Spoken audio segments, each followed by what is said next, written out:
short video, I'm going to talk about thrombocytopenia. Now, the word penia means low. Thrombocyte is a platelet, so this means low platelet level, thrombocytopenia. And we're talking about cancer treatment, and this is really prevalent in people who are undergoing chemotherapy and radiation.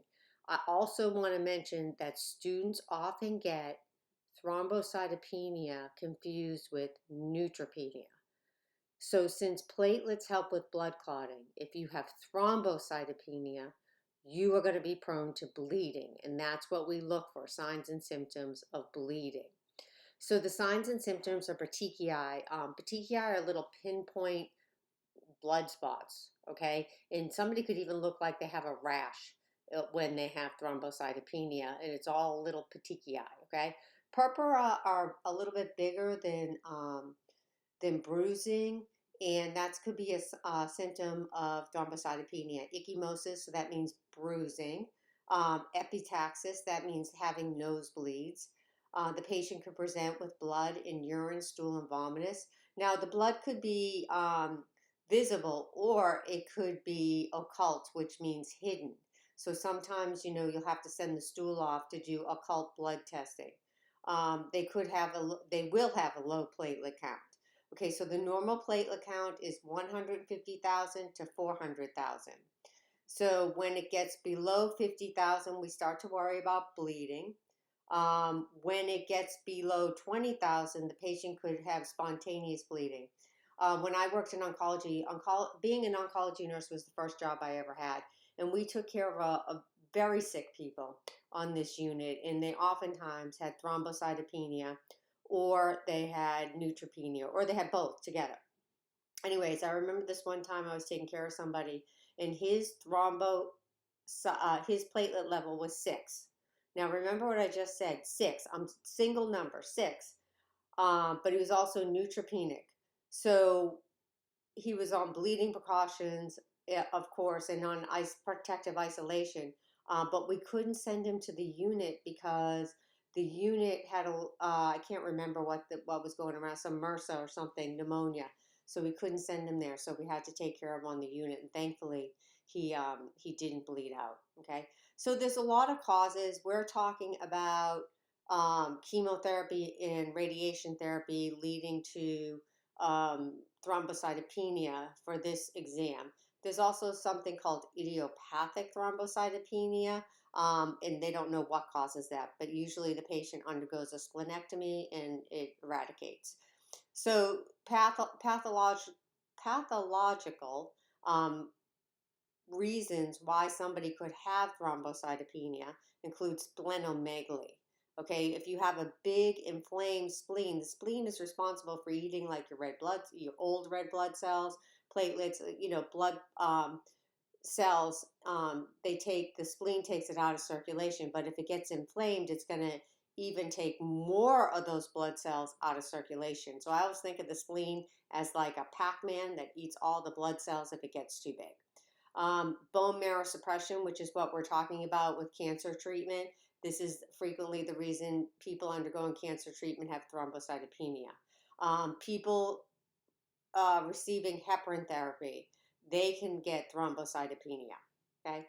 Now the complications obviously are uncontrollable bleeding. So you have to look for signs and symptoms of bleeding, like I talked above, but also like a headache, because somebody could get a brain bleed, like they could sneeze or blow their nose too hard, and they can get a bleed in their brain and have like a stroke. So you have to monitor for a headache and any neurological changes. You want to avoid the use of NSAIDs. Now, I talked about this also before surgery, because ibuprofen is a common medication that people take over the counter. So you'll have to, teach them not to use ibuprofen or NSAIDs or aspirin, possibly for that matter.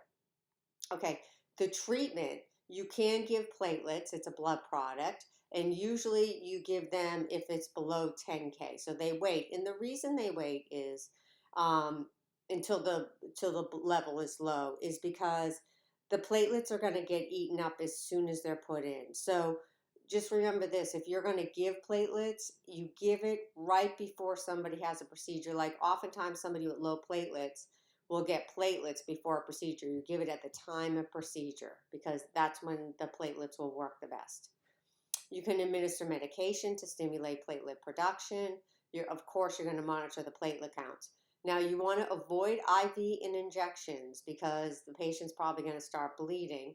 If you do have to insert an IV or take blood, make sure you're holding pressure for 10 minutes to stop that bleeding.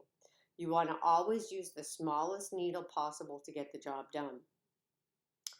Prevent constipation.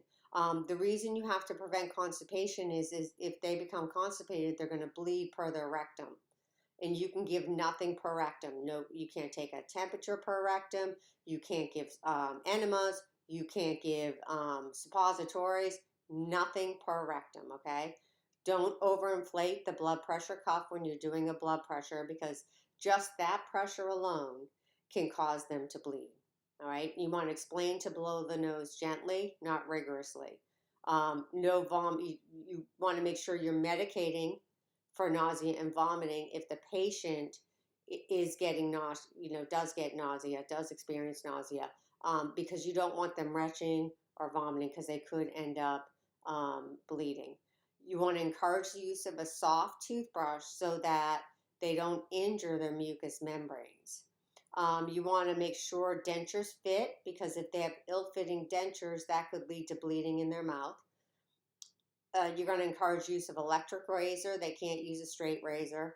Fall precautions. You definitely don't want anybody with thrombocytopenia falling. So make sure they're wearing firm fitting shoes that aren't too tight and aren't too loose and with closed toe.